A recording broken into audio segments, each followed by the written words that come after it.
Dharmapuri Arvind Nizamabad MP పెద్దగా పరిచయం చేయక్కర్లేని మనిషి. నిజామాబాద్ లోక్సభ ఎన్నికల్లో మరొకసారి పోటీ చేయబోతున్నారు.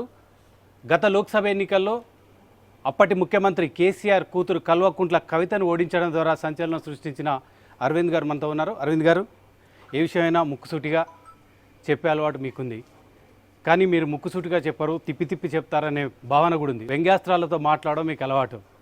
అలవాటు ఎందుకు మారిపోయింది అట్లా? మీరే ముక్కుసూటిగా అంటారు, మీరే వ్యంగ్యాస్త్రాలు అంటారు, మీరే తిప్పి తిప్పి మాట్లాడుతుంటారు. ప్రజల్లో ఈ భావన బాగా ఉంది. మీరు సోషల్ మీడియా వేదికగా అనేక మందిని ఉద్దేశించి మాట్లాడేటప్పుడు ఇటువంటి వ్యాఖ్యానాలు వినిపిస్తుంటాయి. మీ కింద కమెంట్స్ కూడా అట్లానే వస్తుంటాయి.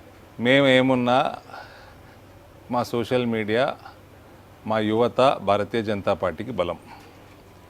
దేశ యువత సోషల్ మీడియా కంట్రోల్ చేస్తుంది. మేము దేశ యువతని నమ్ముకొని మా పని మేము చేస్తాము. అరవింద్కు సెక్యులర్ అనే పదం పడదు, ఎందుకు? కాంగ్రెస్ పార్టీని మీరు ఈ ప్రశ్నించండి. రేవంత్ రెడ్డి గారి దగ్గరికి వెళ్ళేసి, మేము సెక్యులరిస్టులు అని చెప్తుంటారు కాంగ్రెస్ పార్టీ. విభజించినప్పుడు మత ప్రాతిపదికన ఎందుకు విభజించినాక ఉన్న దేశాన్ని హిందూ రాష్ట్రంగా ఎందుకు మార్చలేదు? ఆయన అంబేద్కర్ గారు రాసిన రాజ్యాంగంలో సెక్యులర్ పదం లేదు. 1975లో ఇందిరాగాంధీ గారు చేసిన నిర్వాకం ఇది. ఆవిడ ఎందుకు సెక్యులర్ పదంని చేర్చింది? అది కమ్యూనల్ పాలిటిక్స్ కాదా? అది ఓటు బ్యాంకు రాజకీయాలు కావా? అరవింద్ గారు, ఇప్పటి వరకు స్వాతంత్రం వచ్చి ఇంతకాలం అయింది. మీ పార్టీ రిప్రజెంటేటివ్లు కూడా చాలామంది ఈ పార్లమెంట్లో ఉన్నారు.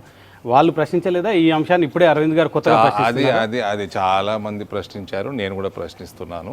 చాలా కాలం అయినా కూడా 500 సంవత్సరాల తర్వాత శ్రీరాముల వారు అయోధ్యకు రావడం జరిగింది. స్వాతంత్రం వచ్చి పెద్ద ఎక్కువ రోజులు ఏం కాలేదు. అందులో 42nd అమెండ్మెంట్ సెక్యులర్ పదం చేర్చి కూడా 48 సంవత్సరాలు అయింది. 45 సంవత్సరాల నుంచి మీ పార్టీ ప్రతినిధులు కూడా చాలా మంది ఉన్నారు. దానికోసం అడిగే వాళ్ళు అడిగారండి. నా మనసులో ఉన్నది నేను చెప్తాను, అది నా భావన.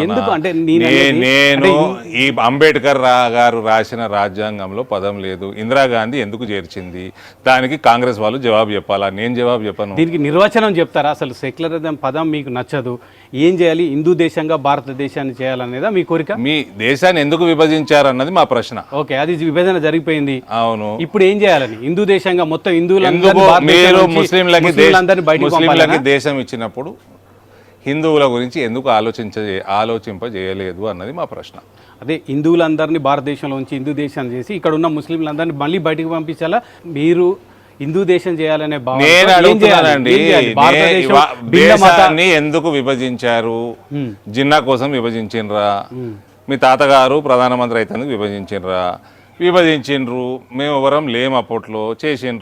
చేసినాక అంబేద్కర్ గారు పెట్టని పదము మీ నాయనం ఎందుకు తెచ్చిపెట్టింది? ఏం అవసరం ఉండే? మీలాంటి సమర్థులు ఆ రోజు లేరన్నా మీ ఉద్దేశం?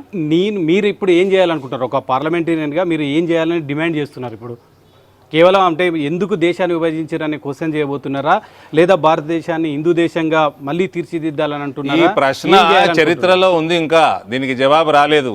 1975లో 42nd అమెండ్మెంట్లో ఇందిరాగాంధీ గారు ఎందుకు సెక్యులర్గా చేసిండ్రు? అంబేద్కర్ గారు రాయంది పదము మీరు ఎందుకు రాసిండ్రు? మీకు ఏం అవసరం వచ్చింది ఎమర్జెన్సీ పెట్టే ముందు?